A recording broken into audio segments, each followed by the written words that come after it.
Kalau seandainya Pak Yosep tahu, karena memang meyakini bahwa Danu sebagai pembuka, kenapa tidak beliau saja yang membuka persoalan ini? Toh yang meninggal istri, toh yang meninggal anak tercinta. Karena saya meyakini nih, Pak Yosep di sini merasa dan yakin dirinya memang tidak terlibat. Makanya saya apresiasi. Sebetulnya beliau menyampaikan hal seperti itu. Ini adalah sebuah keberanian yang luar biasa. Tetapi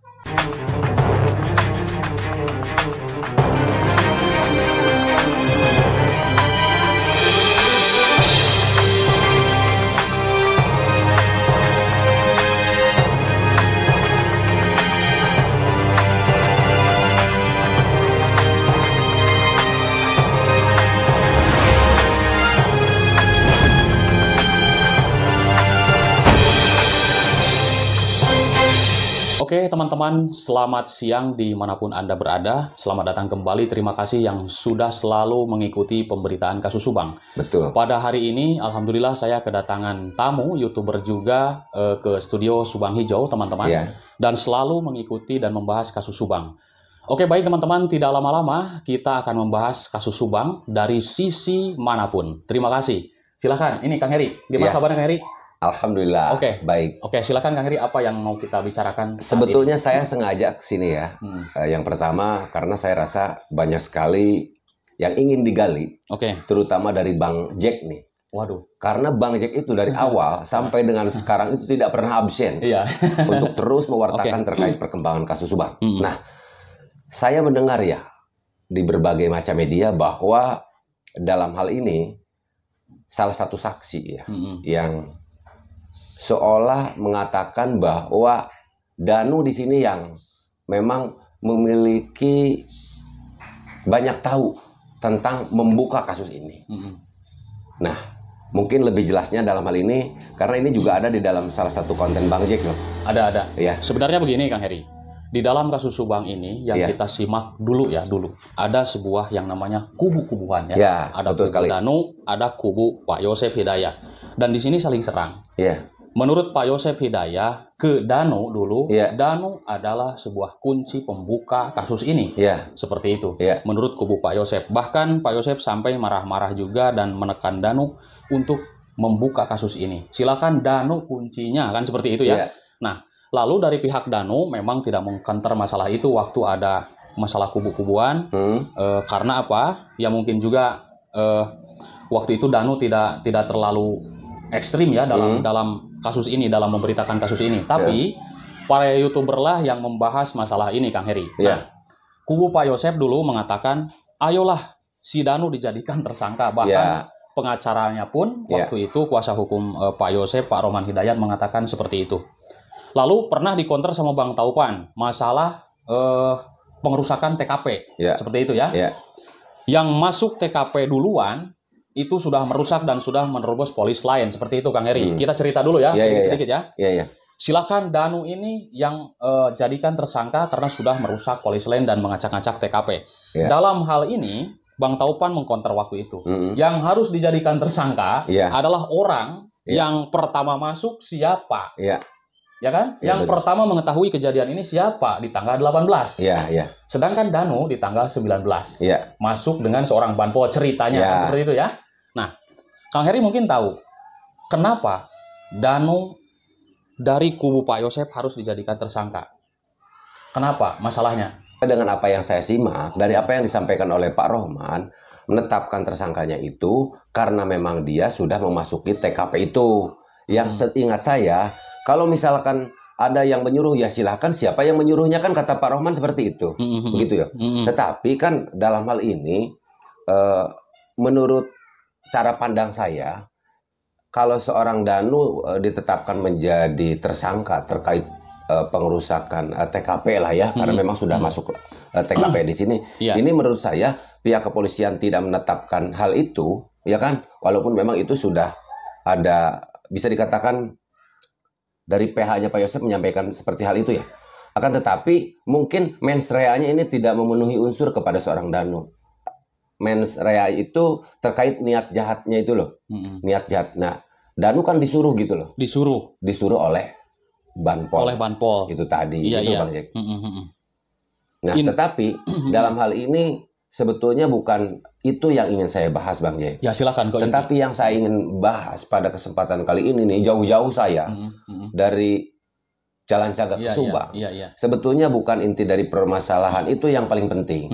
Paling penting adalah terkait apa yang disampaikan oleh Pak Yosep itu tadi. Kita sebut saja kan. Bahwa seolah Danu ini menjadi pembuka. Nah, itu dalam kasus Rajapati yang dikenal dengan kasus Subang ini. Nah, sebelum saya memberikan cara pandang, cara pandang saya, menurut Bang Jack sendiri seperti apa nih? Sementara Bang Jack sendiri kan yang sering berkomunikasi dengan beliau, seperti apa? Iya, komunikasi sih nggak sering juga ya. Tapi kalau mendengar dari pernyataan Danu harus dijadikan tersangka, seperti itu ya. Dan itu Danu pembuka kunci tentang kasus ini. Kalau kita analisa atau kita lihat perkataan itu, berarti Pak Yosep Hidayah tahu dong. Ya kan? Iya. Coba teman-teman nanti simak ya. Coba Kang Heri tadi. Iya, kalau seandainya Pak Yosep tahu, karena memang meyakini bahwa Danu sebagai pembuka, kenapa tidak beliau saja yang membuka persoalan ini? Toh yang meninggal istri, toh yang meninggal anak tercinta. Karena saya meyakini nih, Pak Yosep di sini merasa dan yakin dirinya memang tidak terlibat. Makanya saya apresiasi. Sebetulnya beliau menyampaikan hal seperti itu. Ini adalah sebuah keberanian yang luar biasa.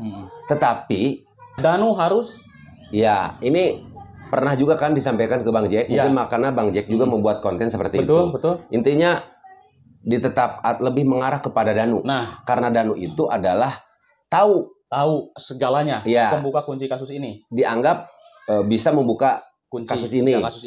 Nah, seperti itu. Dan itu sudah ada di media ya, ingat. Waktu itu kita mendengar di Koin 1077. Betul. Pernyataan dari saudara Pak Yosep seperti itu, bahwa Danu adalah pembuka kunci.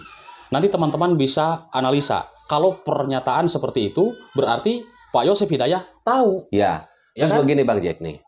Sebetulnya saya juga berbicara ke belakang sedikit ya. Bahwa dulu sesuai dengan apa yang disampaikan oleh Bang Jack, bahwa dulu terjadi kubu-kubuan. Betul. Bahwa pada saat itu Pak Yosep didampingi PH-nya Pak Rohman dan Pak Fajar ya. Terus Yoris dan Danu saat itu didampingi oleh ATS Lovo. Dalam hal ini Bang Topan dan rekan. Nah, ini wajar kalau seandainya netizen menganggap ini kubu-kubuan. Dan sebetulnya hal ini sudah dijelaskan sendiri oleh Pak Rohman menurut saya. Bahwa pada saat itu BAP Kang Yoris lebih menyudutkan Pak Yos sebagai bapaknya. Pak Rohman juga kan bilang seperti itu. Nah, sekarang nih yang menjadi pertanyaan saya dalam hati, kalau seandainya apa yang disampaikan oleh Pak Yosep bahwa Danu sebagai pembuka bisa membuka terkait persoalan kasus Subang ini, berarti kan ada sesuatu yang diketahui oleh Pak Yosep. Nah, itu. Nah, sementara begini Pak, bahwa Danu anggap aja dulu itu adalah orang lain ya. Walaupun sebetulnya kalau dirunut dengan benar, saat ini itu sebenarnya Danu bukan orang lain juga. Danu itu juga sebagai keluarga.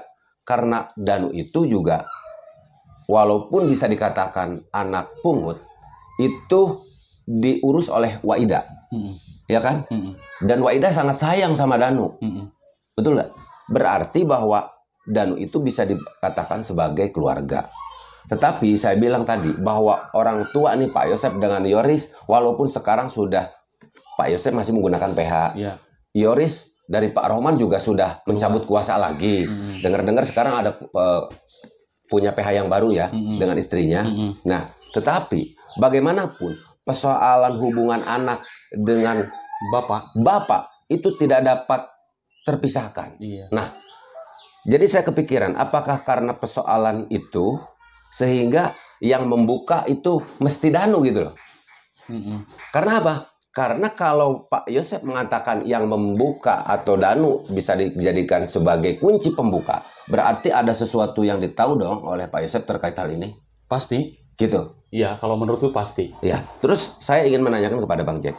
Pada saat Bang Jack membangun komunikasi, pernah tidak Bang Jack sendiri menanyakan terkait hal itu? Kalau seandainya Danu sebagai pembuka daripada kasus ini, lalu berarti Bapak juga ada yang tahu dong. Bagaimana penjelasan beliau? Belum menanyakan hal itu. Oh, belum ya. Jadi lempeng aja gitu. Kan dulu juga pernah ngomong. Si Danu tuh untuk pembuka kunci ini. Kalau Danu ditetapkan sebagai tersangka, maka akan terkuak kasus ini menurut Pak Yosef Hidayat. Cuman aku tidak menanyakan belum. Jadi, apakah dalam hati Bang Jack ada kepikiran untuk menanyakan hal itu? Ya, belum. Enggak, maksudnya saya tahu. Enggak kepikiran. Nah, jadi lurus aja gitu ngobrol. Tidak kepikiran? Iya. Yakin tidak kepikiran? Serius. Iya. Tidak kepikiran. Baru ingat hari ini. Baru ingat hari ini. Kang Heri yang ngomong, iya. Oh iya. Tapi suatu saat nanti. Tapi menurut Bang Jack, cara berpikir saya logik nggak? Ya logik lah. Coba dari perkataan. Kata Pak Yosef, tetapkan Danu pembuka kunci dia. Iya. Berarti Pak Yosef pun tahu dong. Iya. Cuman gimana? Nggak mau dibuka sama dia. Iya, jadi harus dibukanya sama Danu. Gitu bahasanya. Ya kenapa masih seperti itu? Sedangkan begini loh Bang Jack. Iya. Pak Yosef itu kalau menurut saya adalah ayah. Ya, itu yang dan sekaligus suami. Terus? Ya kan? Dan kalau melihat dari apa yang dia sampaikan, saya berpikir nih dari dua sudut pandang ya, bahwa Pak Yosef ini meyakini dirinya memang tidak terlibat. Iya, betul. Betul tidak? Yakin beliau ini tidak terlibat dengan keberanian untuk ini loh, silahkan buka. Ya kan? Iya. Ini loh yang bisa membuka persoalan ini. Kan seperti itu ya? Iya. Nah, tetapi ada nggak hal atau orang lain yang memang bisa dikatakan terlibat juga dalam persoalan ini? Karena secara logika saya, seorang kapasitas Danu ini tidak akan mampu bisa menahan benteng pertahanan ini begitu kuat ini loh. Apa sih dalam sebenarnya? Arti kasus ini 2 tahun tidak terungkap. Apakah Bang Jack sendiri juga yakin dengan kapasitas seorang Danu? Ya kan? Enggak misalkan yakin. Apakah itu misalkan segala macamnya menyulitkan untuk membongkar kasus ini? Yakin tidak dengan kapasitas seorang Danu? Enggak yakin. Enggak yakin, Pak. Tidak yakin? Enggak. Kalau misalkan apa sih Danu sebenarnya? Ya. Lalu apa motifnya Danu dalam kasus ini? Kalau kita lihat, betul. Dia hidup juga kan bekerja di kemarin juga kan? Ya. Nah, enggak, jadi maksudnya enggak kerja di yayasan dari dulu seperti dulu ya, tapi kerja ya biasa serabutan seperti itu. Iya. Kalau misalkan Danu ada motif atau ada dendam di dalam kasus ini, dari dulu juga udah kebongkar sebenarnya. Iya. Itu menurut saya gitu. Lalu begini Bang Jack, kita berilustrasi saja ya. Oke, ilustrasi. Bahwa anggap misalkan Bang Jack itu memiliki keluarga. Terus Bang Jack melihat ada keluarga Bang Jack itu perlu mendapatkan bantuan. Terus di sebelahnya lagi ada orang lain yang sama-sama memerlukan bantuan. Kira-kira ini saya nanya kepada Bang Jack aja. Bang Jack akan lebih mendahulukan memberikan bantuan kepada saudara atau orang lain? Saudara dulu. Ke saudara dulu kan? Kejadiannya sama nggak kira-kira? Orang lain yang dan saya dan orang lain itu sama kira-kira ya? Iya sama. Maksudnya tuh membutuhkan. Kita dulu lah. Ya sendiri dulu, keluarga sendiri dulu. Iya, maksudnya kan anggap Bang Jack itu sudah mumpuni, sudah mampu. Iya. Berarti yang akan Bang Jack itu adalah keluarga sendiri dulu. Kan seperti itu. Jadi untuk persoalan ini juga, yaitu tadi saya bilang bahwa persoalan anak dan bapak, sampai kiamat pun istilahnya tidak bisa terpisahkan. Iya. Kenapa di muka bumi ini juga masih ada yang bisa dikatakan kaitannya kasus nepotisme susah dihilangkan di muka bumi ini? Karena pada dasarnya manusia memiliki rasa, pasti dia akan lebih mementingkan kepentingan sendiri, keluarganya, iya. Betul nggak? Betul, keluarga, iya. Kan seperti itu. Nah, dalam persoalan ini yang ingin saya tanyakan kepada Bang Jack, kita diskusi ya. Iya. Diskusi. Cara pandang Bang Jack, yang pertama satu, logiskah bahwa saya tadi berpikir, apakah tidak dipikirkan begitu bahwa apabila sekali lagi menyampaikan bahwa seseorang ini tahu, berarti tentunya ada yang dia tahu juga loh. Siap. Kenapa yang dia tahu itu tidak disampaikan langsung aja kepada pihak kepolisian gitu loh Bang? Iya. Jadi harusnya begini Pak Yosef, Yoris, intinya keluarga dari Ibu Mimin dan juga keluarga dari Bu Lilis, semuanya itu harusnya ada sebuah rapat semuanya. Ini harapan kita ya, harapan kita. Jadi gini, yang meninggal itu adalah Ibu Tuti, istrinya Pak Yosef, anak anaknya dari anak Pak Yosef. Betul. Seperti itu. Ya, Amalia dan juga Ibu Tuti. Harusnya Pak Yosef, Ibu Mimin, Yoris, semuanya bersatu. Rapat, carilah pelakunya. Apa masalahnya? Ya. Harusnya seperti itu. Menjadi keluarga itu menjadi power gitu loh. Ya. Mendesak kepolisian. Pak, harusnya Yoris dan Pak Yosef itu benar-benar mendesak terhadap kepolisian. Ya. Untuk cari tahu siapa masalahnya atau pelakunya seperti itu. Ya, oke. Kasus sebentar ya. Kasus ini kan aneh. Ya. Yang meninggal keluarga. Ibu dan anaknya atau istri dan anaknya. Pak Yosef malah ya kelihatan kalau menurut kita sih santai, tapi nggak tahu di belakang kan, di belakang mungkin dia lapor ke polisi. Ini menurut kita sebelum melihat gerakan seorang keluarga gitu loh. Harusnya Yoris juga marah ke sana kemari, super power. Dan gini Kang Heri, kemarin aku mendengar ucapan Pak Kades ya, ingin sekali menyatukan keluarga, akan tetapi terus terang saya omongin, Pak Kades juga berat untuk menyatukan keluarga. Karena apa? Harapan Pak Kades kemarin ngomong, cuman videonya kehapus ya kemarin, ngomong ingin sekali menyatukan keluarga, sebenarnya apa masalahnya, dan nanti akan ketemu pelakunya. Gitu kemarin, malam kemarin. Sama Pak Kades seperti itu. Pak Kades seperti itu. Ingin sekali menyatukan, tapi saya bingung katanya. Ini bagaimana cara menyatukannya? Karena sampai akhir ini tidak akur seperti itu kata Pak Kades kemarin. Siapa yang tidak akur? Antara Ibu Yeti dengan Pak Yosef itu tidak akur katanya. Itu yang jadi susahnya Ibu Yeti katanya gitu. Itu kata Pak Kades. Bisa ditanyakanlah ke Pak Kades kemarin ngomong gitu ya. Nah, ini kan harapan Pak Kades dan harapan kita semuanya inginnya keluarga itu bersatu. Iya. Ngadakan sebuah rapat yang besar keluarga, apa masalahnya? Pasti ketemu insya Allah. Tapi ya kan? Tapi kembali nih. Gimana? Tadi oke lah. Bang Jack ya pada saat berkomunikasi dengan Pak Yosef ya, tidak menanyakan kenapa Pak kalau tidak menanyakan terlalu banyak lebar. Enggak kepikiran. Tapi kepikiran pernah nggak menanyakan apa sebetulnya yang menjadi keyakinan Bapak bahwa saudara Danu ini tahu semuanya? Pasti mungkin nanya seperti itu. Enggak, belum. Yakin? Belum. Yakin? Atau waktu kita direkam kemarin ya? Ya, pernah mungkin menanyakan terkait itu. Saya tidak yakin kalau maksudnya? Gimana tadi pertanyaannya? Kan menanyakannya gini loh. Kan beliau menyampaikan bahwa Danu itu bisa dikatakan sebagai pembuka. Oh. Nah, pasti dong timbul loh. Iya. Jiwa medianya Bang Jack sebagai seorang YouTuber. Apa dong Pak alasannya Bapak meyakini bahwa Danu bisa dijadikan sebagai pembuka? Saya yakin pasti pernah menanyakan. Pernah bertanya. Pernah. Itu kira-kira gimana pertanyaan Bang Jack dan apa jawabannya? Jawaban Pak Yosef ya intinya Danu harus ditetapkan dulu, baru nanti akan kebuka semuanya, katanya gitu. Iya. Terus aku tanyakan, bagaimana Pak kalau misalkan pembukanya Yoris kan gitu? Jangan katanya. Oh, jangan katanya. Iya. Kenapa? Ngotot dia. Jangan katanya. Yoris tuh nggak. Ya intinya Danu katanya. Jadi nggak menyebutkan alasan Yoris bagaimana, enggak. Iya. Langsung ke Danu lagi. Tadi ini menarik nih Bang Jack. Serius itu ada. Iya. Ini ada. Gini nih. Ya. Bang Jack kan menanyakan, ya kan? Iya. Tadi kenapa Danu? Ya, tapi dijawabnya seperti itu jawabannya. Iya. Tetap. Tidak misalkan karena begini-begini, tidak. Enggak gitu. Tapi pada saat kenapa tidak Yoris sebagai pembukanya? Digituin. Iya. Jawabannya jangan. Oh, katanya jangan. gitu kan Kang Heri tahu sendiri, jangan katanya. Yoris jangan. Iya. Danu aja. Itu artinya, yaitu sesuai dengan apa yang saya sampaikan tadi, bahwa walaupun memang berbeda kubu, bukan kubu, ya bisa dikatakan beda kubu ya, beda PH lah ya gitu ya.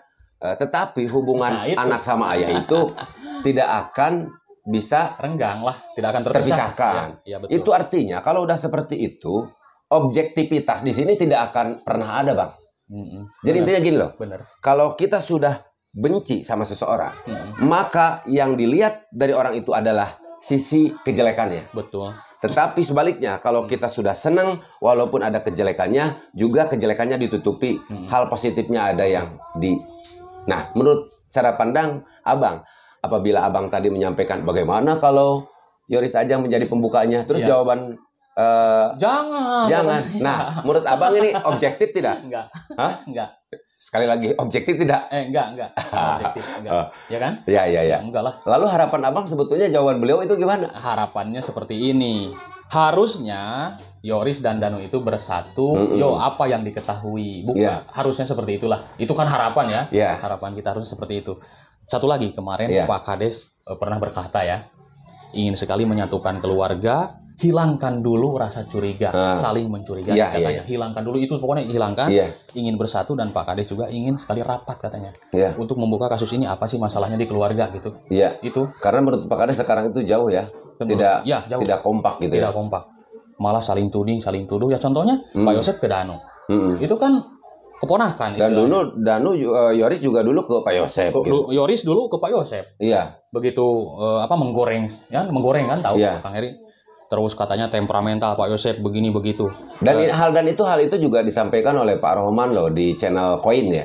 Itu sudah banyak di media. Di Tribun, di Kompas juga ada. Bahwa pada saat perpindahan PH juga ke Pak Rohman itu belum ada satupun yang BAP Yoris didampingi oleh beliau loh. Belum. Itu disampaikan oleh Pak Rohman kan. Belum. Kan seperti itu. Nah, yang terakhir gini loh Bang Jack, sebelum kita tutup ya. Oke. Jadi kan yang meninggal itu istri, yang meninggal itu anak. Oke. Istri tercinta dan anak tercinta loh katanya. Oh iya, katanya. Iya kan? Nah, terus kalau seandainya Pak Yosef di sini menganggap bahwa Danu sebagai pembuka, walaupun alasannya tadi tidak dijelaskan, ya kan? Tapi pada saat Bang Jack tanyakan seperti itu, jawabannya seperti itu. Nah, justru yang kira-kira lebih sakit hati dan lebih kehilangan, sebetulnya menurut saya kan pasti keluarga lah ya. Keluarga lah ya. Tidak Pak Yosef saja ya, saya yakin keluarga daripada, ini bahasanya konteksnya secara umum. Karena keluarga dari Ibu Tuti juga merasa kehilangan. Gitu kan? Saudara dan ponakan mungkin ya. Ponakan seperti ini. Nah, kalau seandainya anggap ini Danu tidak yang dianggap sebagai pembuka, terus tidak membuka misalkan, karena memang yang Danu tahu sudah dibuka misalkan.